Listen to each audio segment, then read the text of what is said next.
Beware, the government is watching you. If someone receives a message, a link, or a call on WhatsApp and it gets disconnected even before it can be received, then it could be spyware. Pegasus spyware is a hacking virus that steals all the data from a mobile phone.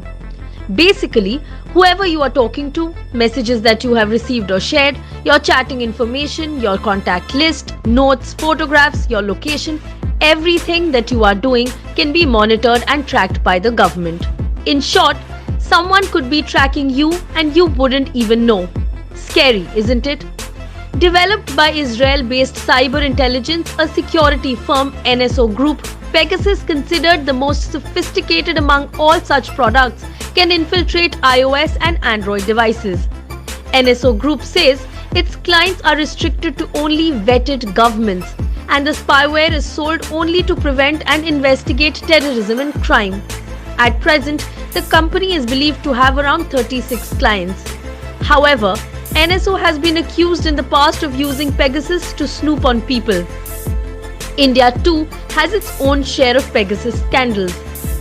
In late 2019, WhatsApp, the Facebook-owned messaging service, confirmed that some 1,400 of its users in 20 countries, including Indian journalists and activists, had been targeted by Pegasus in May that year. On 18th July, an international collaborative reporting project established the frightening extent to which governments around the world, including India, could be using surveillance tools in ways that have nothing to do with national security. A leaked database of thousands of telephone numbers believed to have been listed by multiple government clients of the Israel surveillance technology firm includes over 300 verified Indian mobile telephone numbers. The numbers of those in the database include former Congress President Shri Rahul Gandhi, former Election Commission member Ashok Lavasa, 40 journalists, 1 constitutional authority, 2 serving ministers, Ashwini Vaishnav, IT Minister, and Prahlad Singh, MOS Jal Shakti, current and former heads and officials of security organizations, scores of business persons, and many more.